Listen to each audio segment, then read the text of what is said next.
Okay, it is January 16th at 1 p.m. and I call this meeting to order for the Flathead City County Board of Health. Can I get attendance, please? Anne, here. Artist. Oh, you're muted, Artist. Okay.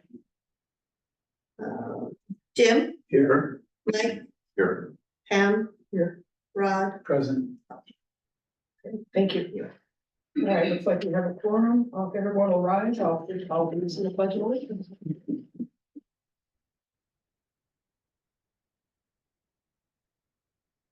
I pledge Allegiance to the flag of the United States of America and to the republic for which it stands, one nation, under God, indivisible, with liberty and justice for all. Okay, our first item is approval of the agenda. I hear a motion. I move to approve the agenda as presented. And I second Okay, any discussion? Hearing none, all in favor? it. Aye. Oh, do we do a roll call on that? Okay, all right. Opposed, same sign.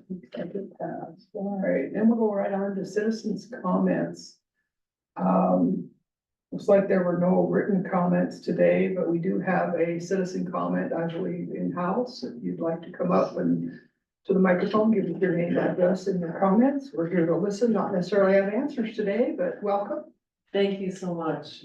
My name's Dee Dee Myers. I live at 1856 McCaffrey Lookout Road in Bigport.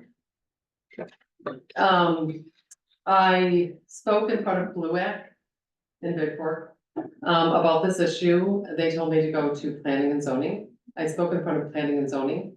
They told me to come here and to also speak in front of the Board of Commissioners. So I'm here.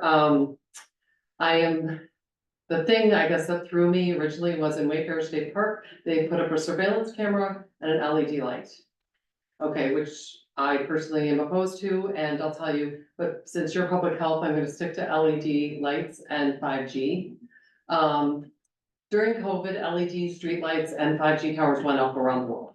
I don't know who's putting them up, who's making money, somebody, but they don't make our computers faster. Now this is all coming out. They don't speed up things, and yet they are incredibly harmful to health, much more so than 4G was. It has something to do with frequencies. I think the 4G and 3G were wide and the 5G is more like this. I've listened to a lot of presentations on it. A lot of people are speaking up about it around the country, including in parliaments and all sorts of things.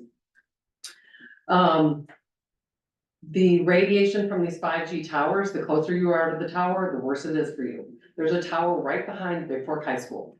Now, those kids, some of those kids in 5 years get cancer because they're all carrying their phones around, probably in their pockets or whatever, and there's a 5G tower just with all that radiation. I mean, I think we need to start thinking about this. LED street lights, LED lights, you know, they flicker. They're strobe lights, so they flicker like this all the time. You can't see it, but that's how they do. And they cause macular degeneration. That's pretty much established. These LED, the 5G towers too, in addition to our health, there are birds that are migrating the wrong ways who are going to 5G towers and messes with their heads. So there are a lot of things about these, and I guess I don't believe that anybody here made the decision for 5G towers to come in.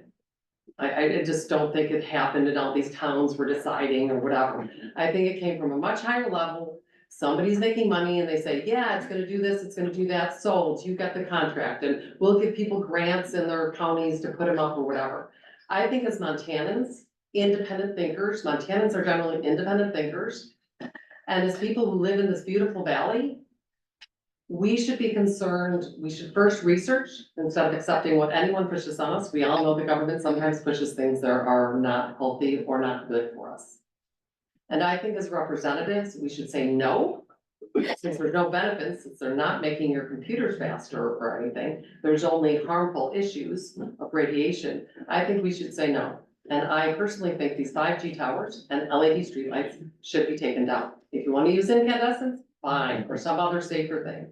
But let's see, in Arizona, for instance, there's a night sky town. And they don't want any streetlights. Because you come out here from, some people come from other cities and they come out here to see the beautiful night sky. We are causing light pollution too. You're not gonna have, like, you're not gonna be able to see the stars like you do in 10 years if we kind of proliferating with these LED lights, which are unbelievably strong. I mean, they're putting them in cars now. I don't know if you guys drive at night, but I mean, you get blinded by these things. I do know somebody in the federal government, some congressman said we should get rid of LED lights, so hopefully it's starting to catch on. I have a video that shows, they're taking down, 5G towers in Peru, the country of Peru, because, they found out all the harmful effects of it.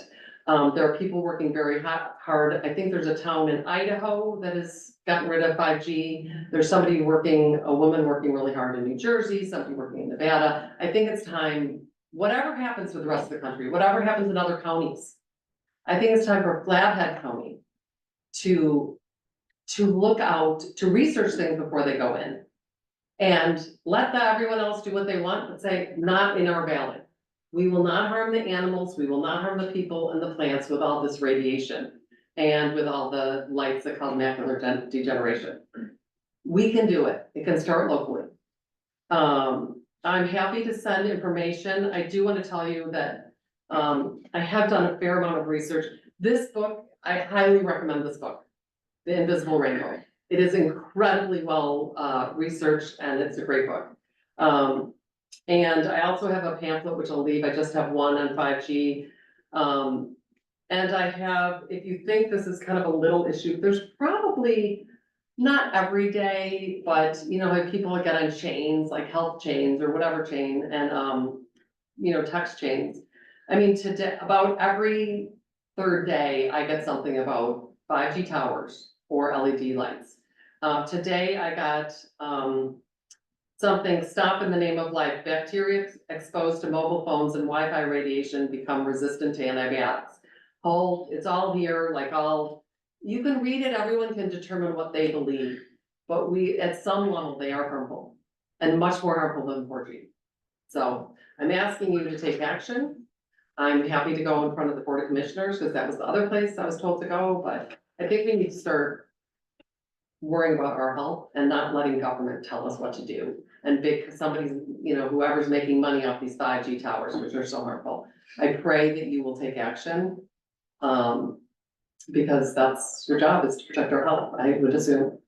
Thank you so much. Thank you for coming in. Do you have any other public comment? Anyone online? All right, we're gonna move into our next item, which is approval of minutes from November 21st, 2024 meeting. Hopefully everyone's had a chance to look at the minutes and corrections.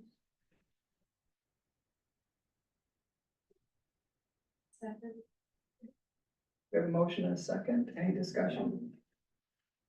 Okay, hearing none, roll call. Ann? Aye. Artis? Yes. Jim? Yes. Mike? Yep. Pam? Yes, Rod? Yes. thank you. Okay, our next item is election of officers. We have chair and vice chair open. So I believe that Don would. carry on as chair If that is the wish of the board, so I guess I would open it up for nominations for chair. I would nominate Don to continue as chairman. And I will second that. Okay, all right, I have a motion and a second. Any other nomination? Okay, hear none, so roll call. Ann? Yes. Artis? Yes. Jim? Yes. Mike?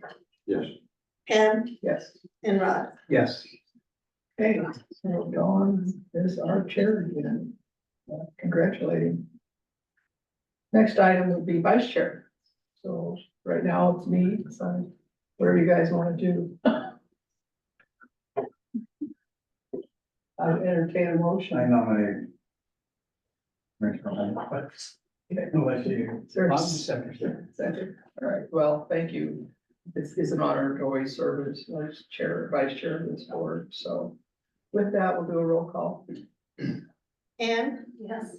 Artis, yes, Jim, Yes. Mike, Yes. Pam, and Rod. Yes. All right, well, thank you for that. So we'll move on to our next, which is the 2025 committee appointments. Jen sent those over to you, and I think they all look really good. I think Dawn was involved in this, right? I did, contact, Grant. And I didn't see his name on these boards, and I know that Jessica is, the lady that he replaced was on the behavioral health committee. So I asked him if he would be, amenable to be on that committee. And he said he'd love to be on that committee, so, I would ask that Jen take that to the chair and ask him if that's his, if he'd like to do that. So other than that, could be a change down the road. I want Dawn to bless that first, but right now we have, for environmental health, we have Chair Don Barnhart, members Artis Larson, Pam Holmquist, and Tobias Lectie. Budget and Finance Committee, we have Chair James Trevino, Pam Holmquist, Artis Larson, and Rod Coons. Behavioral Health, we have, members Mike Boharski and Rod Coons. And the Personnel Committee is Chair Pam Holmquist and member Don Barnhart. And then we have a Solid Waste Board opening. And this is gonna take, a blessing of the board, so, Ann Ingram was our solid waste board, designated individual. And so I would need a motion to, either put her back on or someone else. You're applicable to that. I'm gonna move Ann Ingram to the solid waste board. Second that. Okay. All right, so we'll take a roll call. Ann, Yes. Artis, yes, Jim, Yes. Mike. Yes. Pam Yes. and Rod. Yes. All right, thank you. Thanks, Ann, for serving on that. All right. So we'll go right into department reports. First off is Animal Shelter, Austin.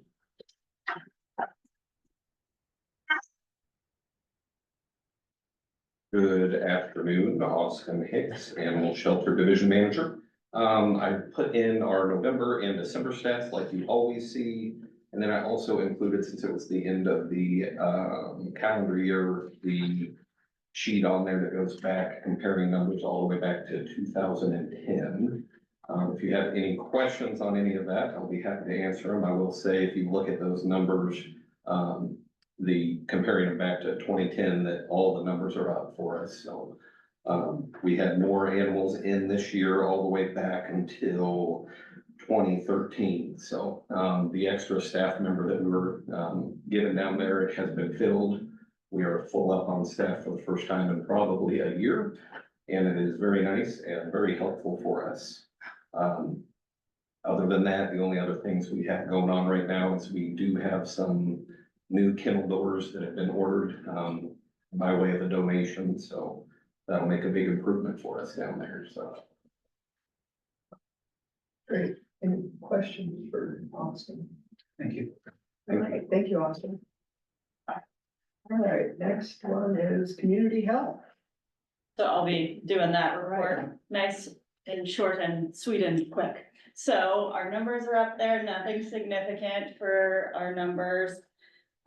We mostly just worked on getting full staff in a couple of those programs. Home visiting was down 2 staff members, which we were able to hire and fill those vacancies in December.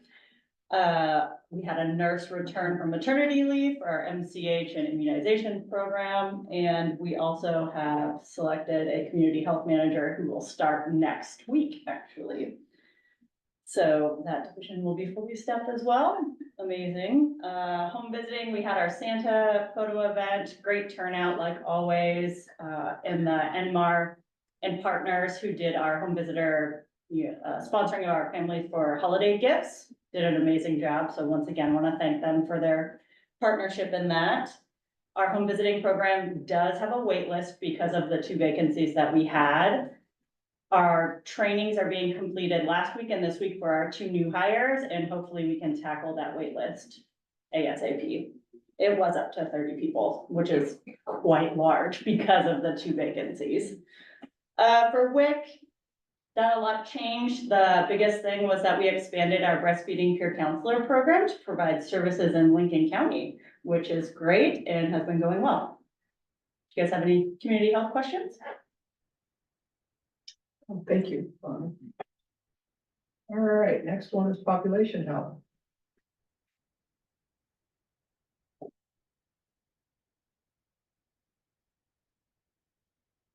Good afternoon, Lisa Dennison, Population Health Manager.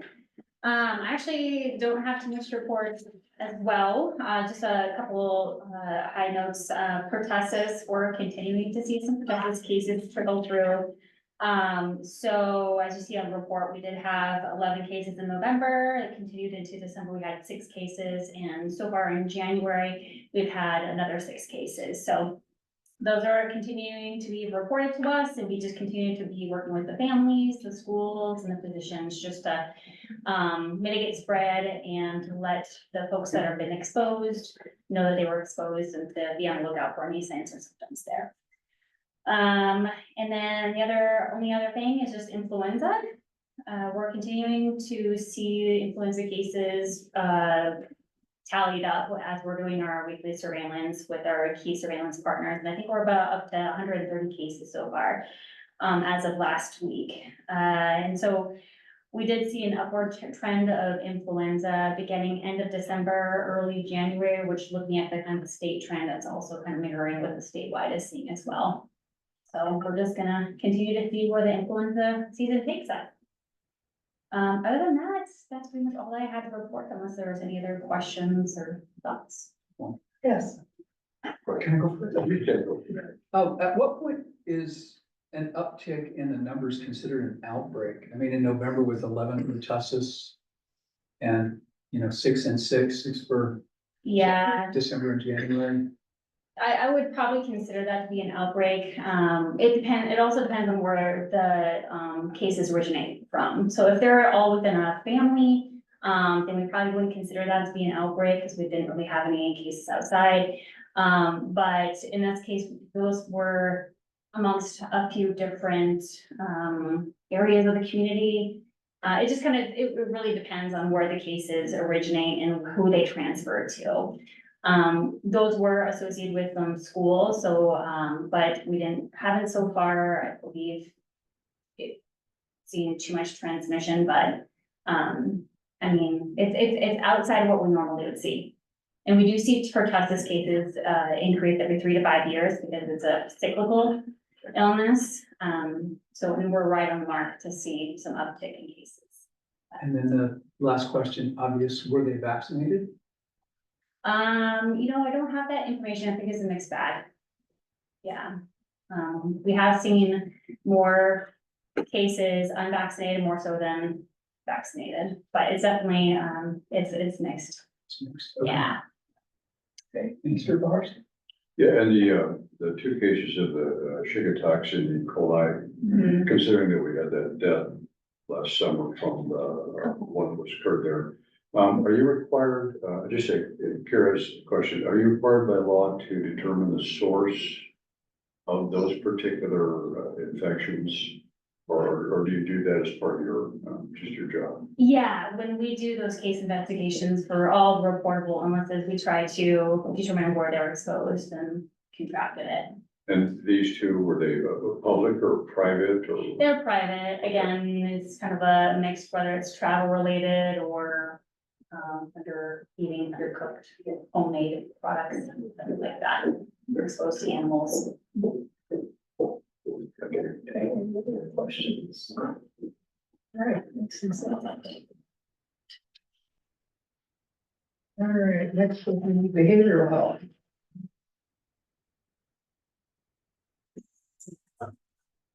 Good afternoon, James Pike, Behavioral Health Supervisor.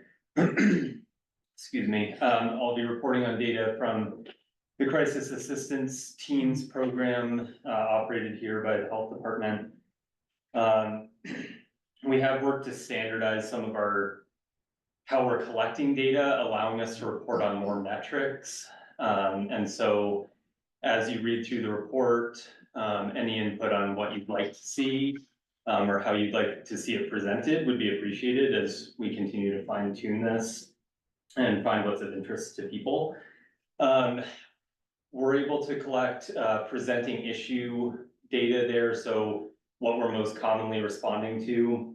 One bar I'll point to there is the inability to meet basic needs, which largely falls in an individual's ability to access food, shelter, or community resources. Maybe falls outside the typical substance use or mental health component, but a noted problem in the community that we tend to address. As we move to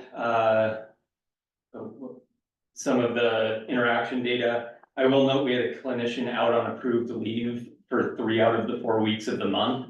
And so what's interesting is our numbers didn't really dip from November to December, but we had a clinician out. So that means we were much busier than we were in November. And I think that just speaks to how we've built out the 7-day program and had both clinicians involved with both law enforcement and EMS.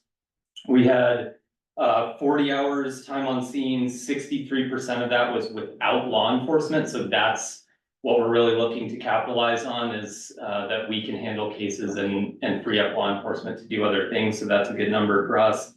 We had 78 total client interactions, serving 44 unique clients. And then the number to pay attention to here is the high utilization clients. We had 4 of those.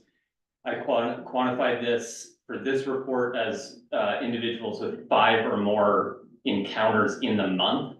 And so those are the individuals that are known to law enforcement, to EMS, to us, to the ER, and probably to the court system as well. And tend to be those kind of costly utilizers where we're seeing them regularly in the hospital or with our program, et cetera. And so those are the cases we watch pretty closely and discuss actively as a team and with the other agencies in the Valley. If you scroll down, Janelle, you'll see the age distribution. Our youngest client served was 7 years old. Our oldest was 92, and we are circumstantially, I will say, we're seeing a trend towards serving more of the elderly population and more patients with dementia or other baseline neurologic deficit as they progress in age. And so that'll be something interesting to watch, but also that we've got, you know, a notable amount of kiddos that we serve, which I think is good. And then on the encounter resolutions bit there, we had 12 cases that, if we weren't involved, would have ended up in the emergency room as deemed by our team. So that's a nice number. The diversion from hospital, 4 clients that were diverted from jail as part of our encounter.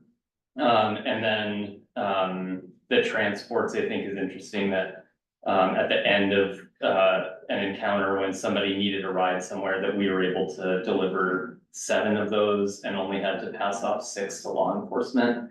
So again, just trying to look at reducing that time for law enforcement units on scene.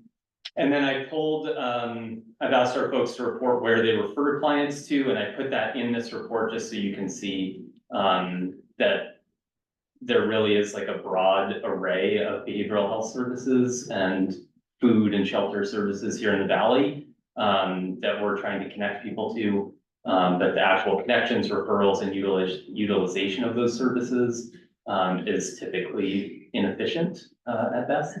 And so I'll continue to track this and show it, but we'd be interested in just working with each of these agencies to work with them closer. Questions? Yeah, Ron. Thank you, James. I really appreciate this, but you're gonna find out, I think, from myself and others as well. I do want more data. So, first, 5 or more encounters in a month seems like a pretty high number. Yeah, really high. So I would almost like to me, 3 or more would seem like a high number, if it's the same person all the time, and that's part of what we're trying to address is, you know, that cyclical nature of things. So 5 seems almost too large for me. You know, and I'm sure if you went to 3, I would like to see what that number would be like at 3 or 5.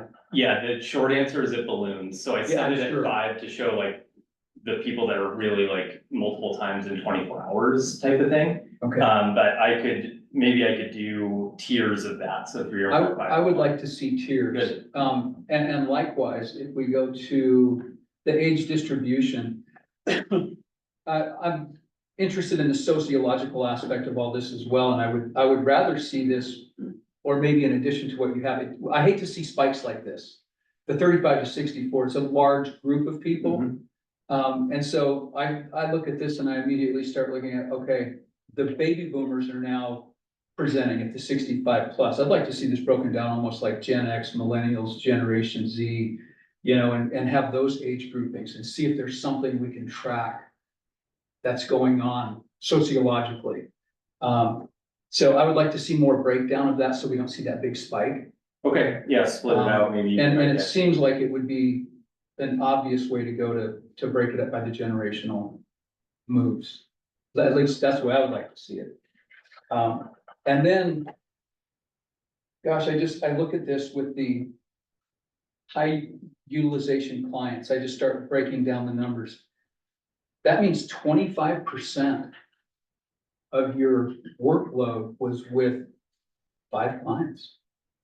Could be, yeah, depending on, I mean, that's huge. we have 24-hour cycles where we're essentially engaging with 1 or 2 individuals. So I mean, it seems like, again, getting back to the number of encounters in a month, you know, 1 is an issue, a crisis issue. 2 or more is a pattern. And so are we, obviously, we're lacking the referral agencies. I mean, this data would be good to go to the legislature with, you know, say, this is what we're lacking. So it's almost like the people that you're seeing, those real high utilizations, I'd like to see where they fall in the presenting issue so that we could use that information legislatively to, you know, go back and say, this is where the funding, these are the resources we need to fix these problems in our community. Especially when I look at the, you know, 25% of your staff usage is going to the same people all the time. We need to fix And it. not just our staff. Yeah, ER exactly. staff, law The enforcement, whole work. exactly. So, I mean, yes, we're making some headway here, but I think if we break it down a little bit more, we can ask more specifically. And this is, I'll just put a plug in for the project that we're working on collaboratively here in the community to reopen the stabilization center, is like to try to have somewhere for patients that are in the high utilization category to kind of to stabilize and be referred to services in a more meaningful way. That would be one piece of that. But I think to look at this, again, to break it out, I appreciate that, and I can do that. And then the further, and this is probably down there, maybe just even for your uses, I would like to see when you break it down by generation, presenting issues overlapped with the generation breakdown, with age breakdown. Oh, that's a good idea. So are we seeing substance abuse disorder, for instance, in In the- specific? Correct. As well as especially if you're looking at dementia-related issues and other neurological issues with the elder population, or if we see that dipping into, you know, even in the 50s and 60-year-olds, 45 to 60-year-olds. Just be interesting data to keep an eye on. Excellent. Thank you. Thank you. Thank you. And I think that those are very insightful comments. I think that, one of the problems with your high utilization clients is just the nature of the diseases that they have aren't going to be amenable, a lot of them, and that's why they can keep on coming back. Not necessarily amenable to treatment, and as far as the ability to get them into a program and whether they will stay in there, I don't think. I mean, it'd be interesting to know what you do to try to address those particular clients themselves. But you may find that you really can't lower that utilization as much. You may have to have different type of triage for them. In other communities that track these numbers, do they end up pretty much the same as you're seeing? Do you have any awareness of that, like other? I guess it depends on the number. The best data that we can cross-reference with is Gallatin County. They have a public dashboard, which we're working with the same agency to build. And yeah, I guess it would speak to like which exact metric we're looking at, but you can you can see like this data and then on their county website, their Yeah, data. just get some general idea, you may be doing a great job. It's just that there are certain groups of people that are going to be high utilizers in every community. And There are going to be people in the margins, no matter what service you provide, that will be in that category, certainly. And the other question I have is, on the time on scene is 40 hours, is that a cumulative number for all your people that are doing that? And is that just for in-person response, or does that count for phone too? That's in-person response, so, and it does not include drive time. So it's basically when they report to dispatch that they're on scene, the clock starts. And when they leave the scene or finish the transport, the clock ends. And that doesn't include phone interactions, that's. Correct. Which I can pull the phone interactions, but it's just. No, not I'm just interesting. curious about the number. Yeah. Thank you. Anybody? Other thoughts? Thank you. Thank you. All right. We have family planning today? I'm here. Good afternoon, Board of Health, Mandy Plumbing, Manager with Family Planning. So family planning numbers have remained pretty steady. We're currently at 87% of our fiscal year goal for unduplicated patients. And I think we're going to meet our target by the year end. I have some staffing updates. In November, one of our nurse practitioners retired, so we went about 2 months with only one part-time nurse practitioner. This past month, beginning of January, we onboarded a new part-time nurse practitioner. She has 5 years of reproductive health experience and brings a wealth of knowledge. She's been currently shadowing with Anna Dams, our NP, and we hope that she'll be fully independent and seeing patients by the beginning of February. For harm reduction services, for the calendar year, we did achieve an impressive 99% return rate for syringes. I really think this highlights the program's success in encouraging safe disposal as well as engagement from our participants. And naloxone distribution remains steady.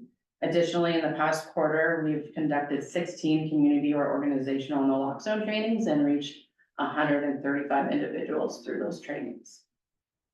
I'm happy to answer any questions.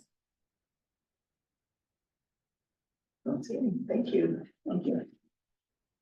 All right, next one, environmental health.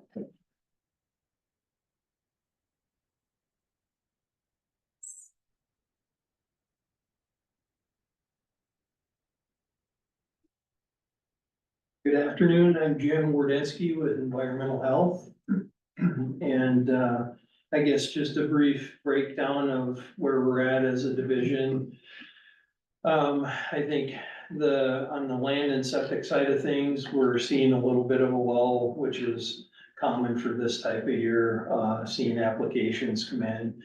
Although, excuse me, that doesn't mean that we're not busy, because now we're trying to catch up on all the stuff from the remainder of the year that was backlogged. So I don't have specific numbers, but just looking at the stack of site reviews, we're getting pretty well caught up on that. Site evaluations are a little bit more tricky because trying to excavate, dig test holes and stuff at this time of the year, and access to specific parcels can be a little bit difficult, but we're doing our best with that stuff. And the ladies up front in our office said the land research requests have slowed significantly over the last month or so. So food and consumer portion of our division, I'm happy to announce that they met their 90% goal for the year last month, and that's an annual goal.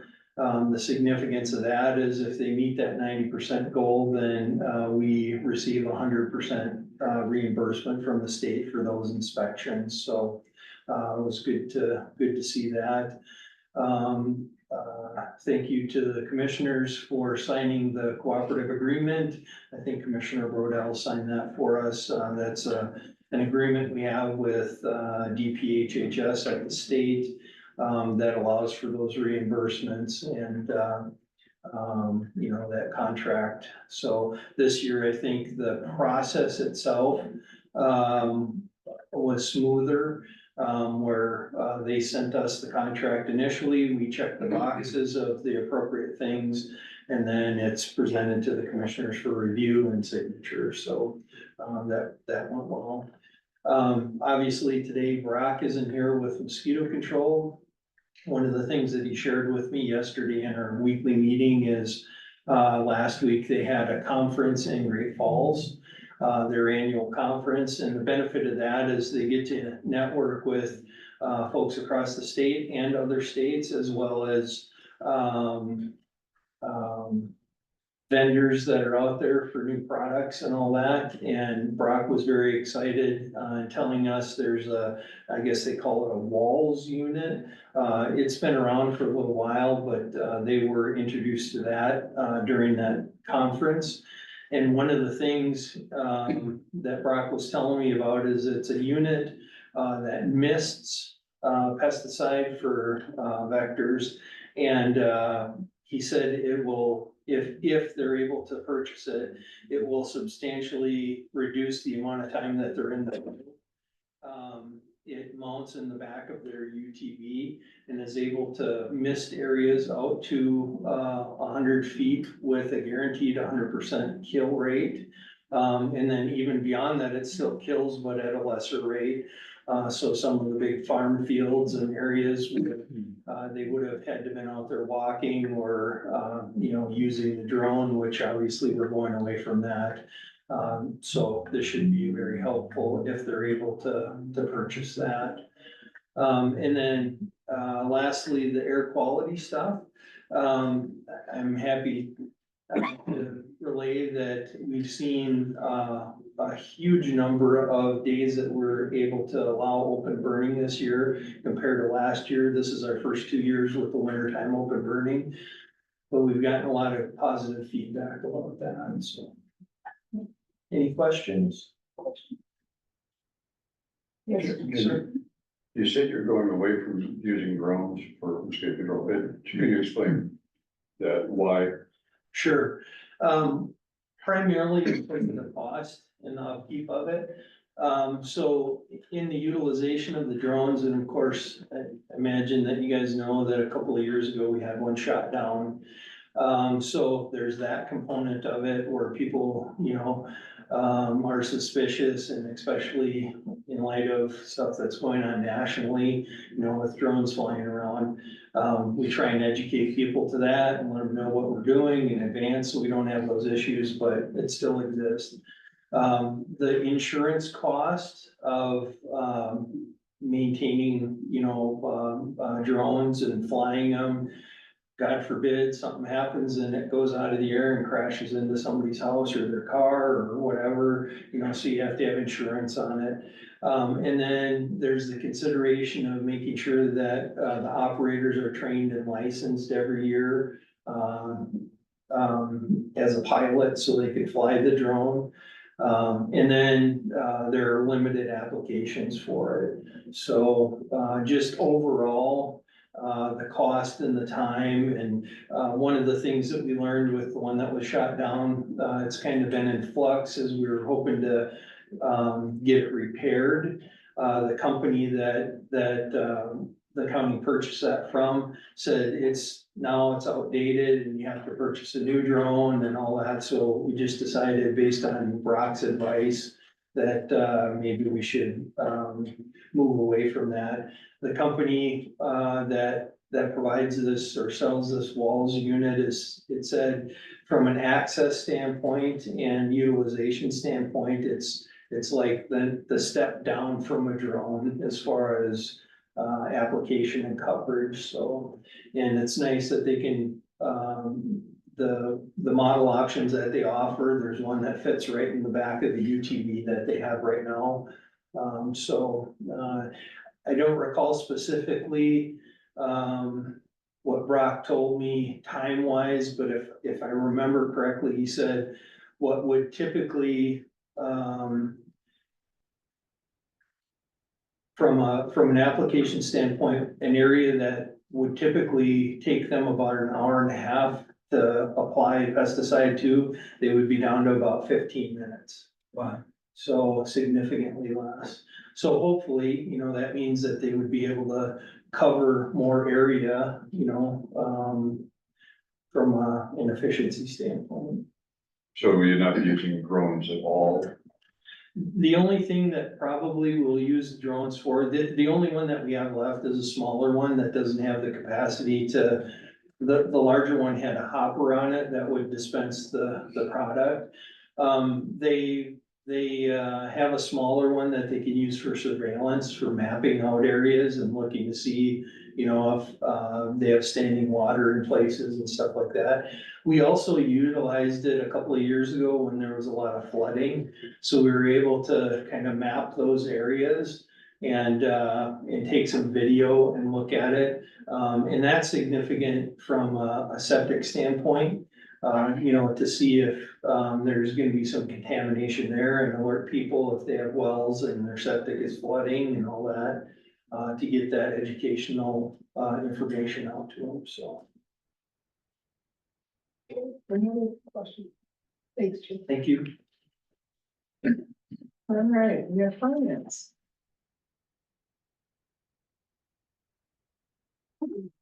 Good afternoon, Kurt Zander, accountant for the health department. The financials before you are for the month ending in December. We're in good shape, good cash balance. Our expenses are right where they need to be. I really don't have any other comments. Any questions? For All right, short and sweet, thanks. All right, health officers update. Okay, so we are gonna be, these are just kind of like updates of where we're gonna be heading in the next couple of months. So we had union negotiations. So we just got a letter to open up negotiations with our union. Happens every 3 years. So this will be the first time in 3 years. So we'll be starting that. That'll involve Tammy Skromowski from the HR and the county manager, and then Keone and myself, and then the union representatives. So that will be that'll take up quite a bit of time in the next coming months. Budgets will be starting. Kirk kind of buried that lead. So we're starting to get all of our information from Amy Dexter over at finance and gearing up and starting to talk about budgets. So the finance committee will be tapped here in the next couple months to start having those discussions about where everything stands and what we need to look at for the health department. Just an FYI, our email will be changing, so you'll start to see emails that are gonna be different. It's the state of Montana is not allowing us to have the mt.gov anymore, so it'll be flatheadcounty.gov is what it will be. So they were graciously able to extend it out to May 2026 to be able to still receive emails from our old one, but in the next couple of months, we will starting to be sending out just on our other ones and just notifying people that our emails are changing. So this is, I think, the second time in my 20+ years that we've had to change our emails. So it's always fun, but those will be coming to your emails. I just want to say thank you to Austin for staying the course of everything that's been going on at the shelter. He has been shorthanded for a long time of getting people fully staffed, and it's calmer out there now, especially with the commissioners approving that extra person. Austin doesn't have to come in 7 days a week now, which I'm sure he really appreciates. So I just wanted to put that out there, that was a huge relief for those individuals out there, and they're doing a great job. So we really appreciate everything. AOA in my management meeting yesterday actually complimented our CAP team. And said that they've been able to call upon them for some of their clients that they work with on a daily, and they really appreciate that resource and that they've been able to tap into it. So that, you know, when he had indicated that they've been seeing some of the elderly and dementia and those types of things, Carla from AOA was very complimentary to that. So I also want to anecdotally, I can't give a whole lot of details because I didn't ask permission, but for those that maybe don't know, the health department for 20+ years have offered CPR classes to county employees. We've always kind of felt like it was very important, so all we've ever charged from a health department is the price of the card for the divisions, the departments that choose to do it. And 20+ years we've done it, it's been a great resource. Wendy Olson is the one that kind of organizes everything, but I was in a meeting yesterday and, completely out of the blue, an individual came forward and complimented our CPR and said that if he hadn't had the refresher, his daughter would have not made it, his little baby daughter. So I just wanted, say a compliment to the CPR instructors that we have. We have about 6 or 7. We've always made it a priority. And that it's just a great service that we offered. And we do other ones when we've been approached by some nonprofits that can't afford, the CPR. We don't want to compete with CPR people out there, but we definitely want to be able to offer that service and make sure that, our county employees are at least trained, because we do interact with a lot of people. So I just wanted to put that out there that it was a great compliment and it took me completely by surprise. And I think I cried because it was very heartfelt of what he had said, but it's a great service, so. And that's all I got right now. Okay, any questions for Jen? All right. All right, next will be committee reports. It's like we have no reports at this time. So we'll do board member discussion. Mr. Boharski. Nothing? Got nothing for you. Okay, I have nothing. I just wanted to reiterate as far as the CPR education of county employees, solid waste. There was an individual employee who saved someone's life when the person came out and saw the truck. He came, had been trained and saved that person's life, and then got a state commission award and recognition for that. So yeah, as far as the different committees, different boards, they're very appreciative. Thank you. Okay, all right. Entertain a motion to adjourn. I'm so moved. Second. All right. Yeah. Yeah, it is, and I knew about that one.